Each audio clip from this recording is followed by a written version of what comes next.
이래서 내가 48kg까지 빼도 하체 비만일 수밖에 없었던 이유가 있었구나. 안녕하세요. 친절한 지수씨입니다. 제 채널이 갑자기 쇼츠 때문에서 그런지 몰라도 요즘 하체 비만 컨텐츠가 정말 핫해요. 친절한 지수씨의 하체 비만 컨텐츠 많이 사랑해주세요. 네, 오늘도 제가 하체 비만에 대한 얘기를 가지고 왔는데요. 제목은 내가 후천적 하체 비만인 이유입니다. 분명히 우리 집에는 하체 비만인 사람도 없는데 왜 나만 하체 비만이지? 라고 생각하시는 분들이 있을 거예요. 저 같은 경우에는 제가 몇 번 얘기했다시피 할머니랑 제 다리랑 복부치예요. 고모 약간 친가 쪽? 거의 컨트롤 CV 느낌으로 굉장히 비슷하거든요. 물론 하체 비만에 식습관적인 문제도 있잖아요.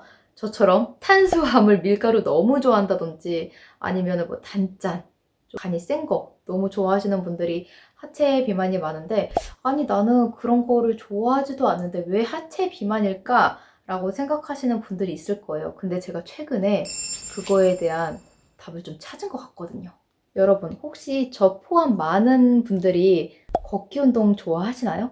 저는 활동적이고 워낙에 운동신경이 많이 없는지라 맨손으로 할 수 있는 운동을 좋아하는데 그 중에 걷기를 정말 좋아합니다. 걷기를 어느 정도로 좋아했냐면요. 제가 걷기 모임을 만들어서 저희 남편도 거기서 만났거든요. 그 취미도 걷기고 특기도 걷기인, 어떻게 보면 조금 심심한 사람일 수도 있는데 저는 평상시에도 고민이 있으면 항상 걸었거든요.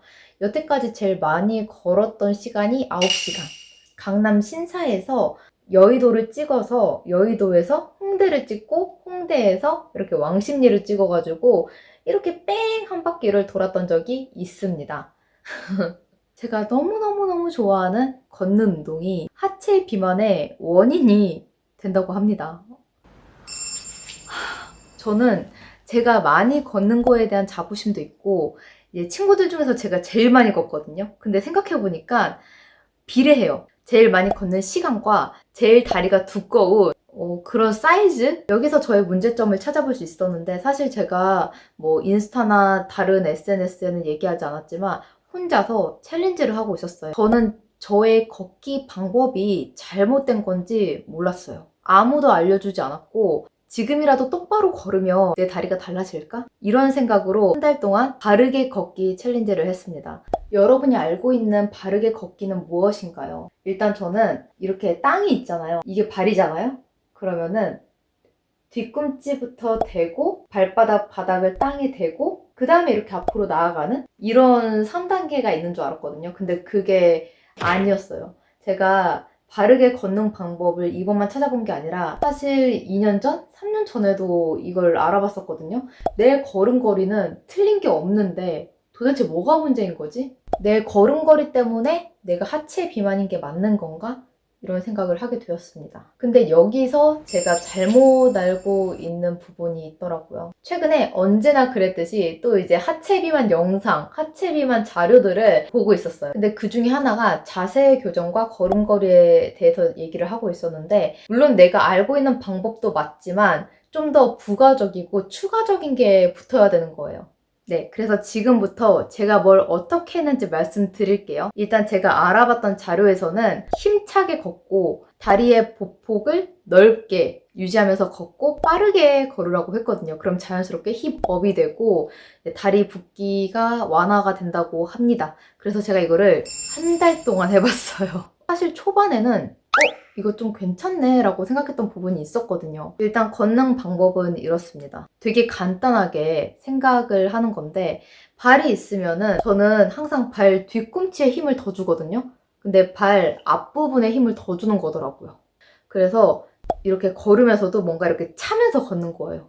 발로 밀어내듯이. 물론 뒤꿈치부터 달 수밖에 없지만 그래도 힘을 뭔가 가하는 부분은 앞쪽이 되어야 된다는 건데, 그런 생각이 들더라고요. 왜 우리 다리가 날씬해지고 싶다, 종아리 발목이 얇아지고 싶다라고 하면은 하이힐을 신으라는 그런 옛 이야기가 있었거든요.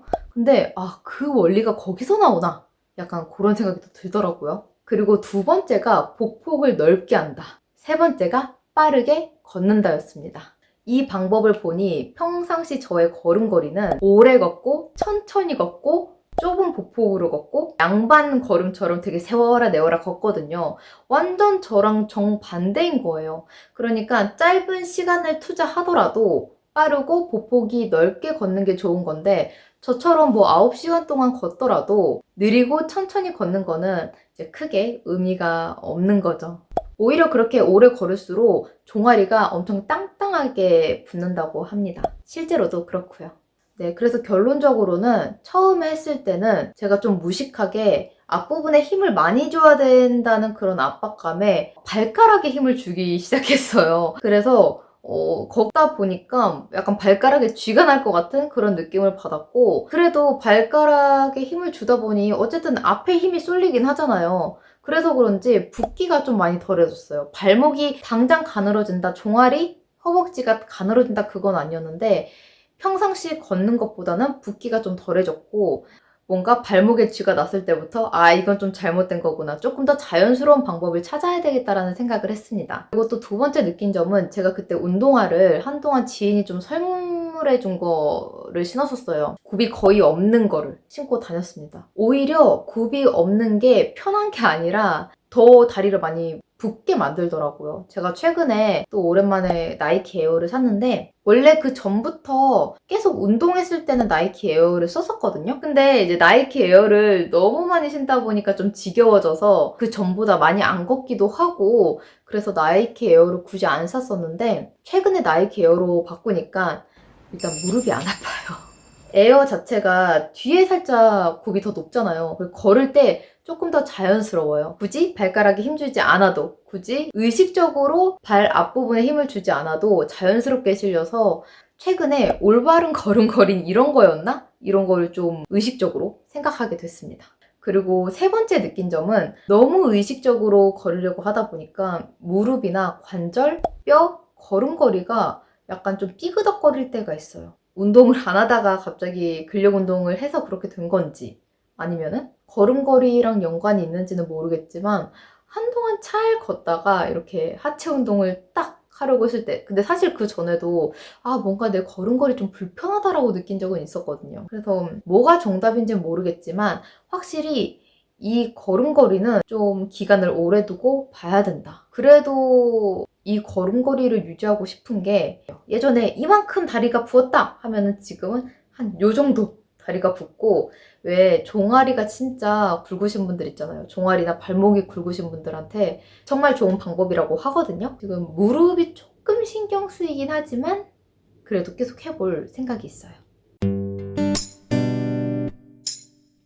네, 여러분 아셨나요? 걸음걸이 때문에 내가 후천적 하체 비만이 될 수 있다는 사실. 저는 그냥 제 식습관이나 유전의 탓을 좀 돌렸었는데 내 이런 평소 습관과 자세가 나의 다리를 망치고 있었구나 라는 생각이 처음으로 들어서 좀 약간 망치로 머리를 맞은 것 같은 느낌이 있었거든요. 이래서 내가 48kg까지 빼도 하체 비만일 수밖에 없었던 이유가 있었구나. 물론 이 방법이 하루아침에 다리를 날씬하게 해주는 방법이 될 수는 없어요. 그렇기 때문에 내 몸에 맞는 동작인지 내 몸이 받아들일 수 있는 습관인지를 좀 인지를 하고 내 습관으로 만드는 거를 저는 추천을 드립니다. 걸음걸이를 한순간에 바꿀 수는 없는 거잖아요. 네, 여기까지 친절한 지수씨의 영상이었고요.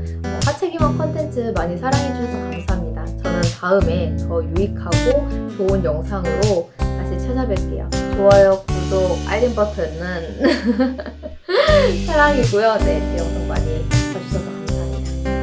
전 다음 영상으로 뵐게요.